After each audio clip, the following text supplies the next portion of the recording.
Hey guys, I'm very excited to go over reviewing your timeline, making sure you understand your task list timeline in project management. This is very important before we begin that foundational way that we communicate, how we streamline your communication. Because if you don't understand your own timeline, that project manager's timeline, everybody else's timelines are going to be off.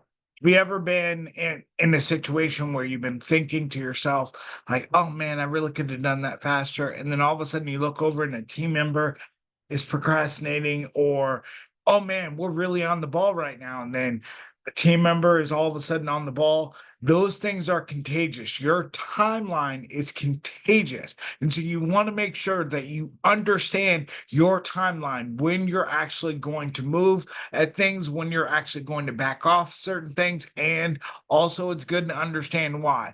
So, how do we do this is very, very important.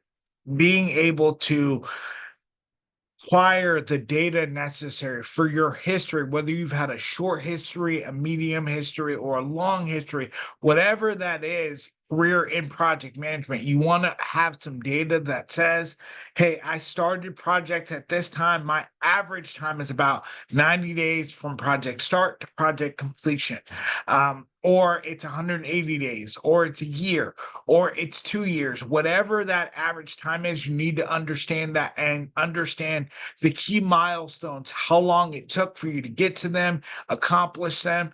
If any scope creep came in there and the project changed, you also want to know that. You don't necessarily need to know every small little detail, but it is important to have the data in front of you for analytical purposes. So you can then grab it and say, you know what? I know 2 weeks into a project, I'm on the ball. When it gets to, let's say the project normally takes me 90 days. When it gets to the 6th week, I'm kind of like, oh my goodness, kind of starting to drag a little bit. If that's the case, then you need to know that. It's very important. So you definitely want to know your average time duration. If it's 6 months, and you know that you're on the ball the first and the third month, by the 6th month, you're kind of like starting to kind of die down a little bit. Or if you have a team that really starts to pick it up, then when you're starting to die down, then everybody is working in conjunction with each other. You want to know these things. How do you get these things? There's also down in our homework is going to be some free resources where you can get data collection, and also you can do task resources. I'm more of a manual person where I go into Excel files, Google Sheets, and kind of say, how long does it take me to run this campaign? When am I starting to do good things? When am I starting to kind of show some signs of wear and tear? Am I wearing down? How long has this campaign worked for me? Is it working well? I ask myself questions while I'm going through these things so I understand where my mental health is, where my signs and so forth and so on are going. So you definitely want to be able to identify your patterns, because your brain works on a pattern. I can't explain this enough. I explain this to project managers all over the country. And also, anytime that I deal with people outside of the country, I explain it to them too. That brain works on a pattern. Your brain is a personality profile.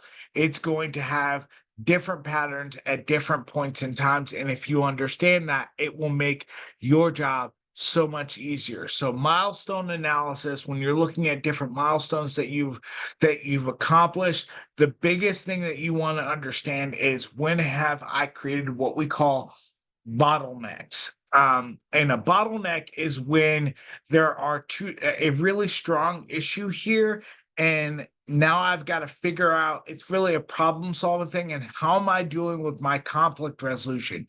If I have a team, am I resolving conflicts well with them? Or am I not resolving conflicts very well with them?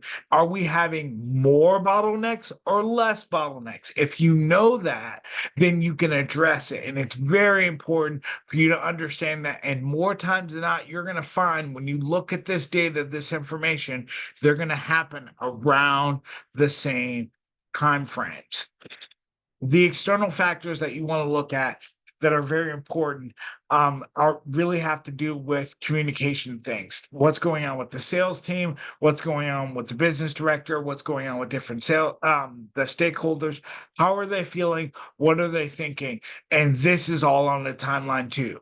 You will find that scope creep happens around the same timeline. All of a sudden, all these changes happen at the same time.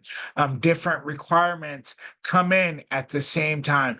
Budget restraints, a huge one, come in at the same time. You see all types of things that are happening around Q1, Q2.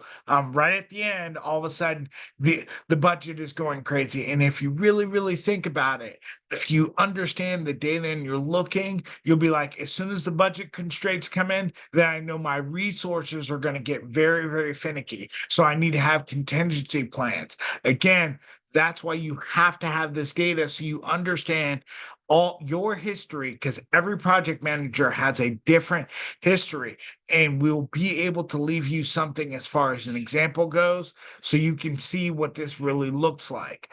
And if you don't really look, if you're having a hard time with the data, I won't say don't understand it, because at first when I looked at it, it was a lot of information. To be 100% honest, have you ever looked at something and just was like, this is overwhelming, I'm not sure if I want to look at this?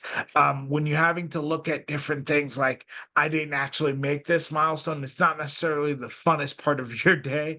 However, if you look at it from, let's compare it to industry standards, and you're going to find a lot of times that a lot of people struggle with the same things that you may struggle with, or you may excel in different areas that other people don't. So this gives you an idea. Industry standards gives you an idea of your strengths and your limitations. It's very important to have this stuff like that. Make sure that you have results attached to your data, though. Do not just have the data to look at it, or just to say, oh yeah, well, I know around 30 days, then I kind of slow down a little bit, or I stop sending emails, or I stop doing this, I stop communicating with my team, or I stop communicating with the stakeholders. Don't just know that stuff. Write that down, make it plain for yourself so you understand, hey, this is what happens around these times.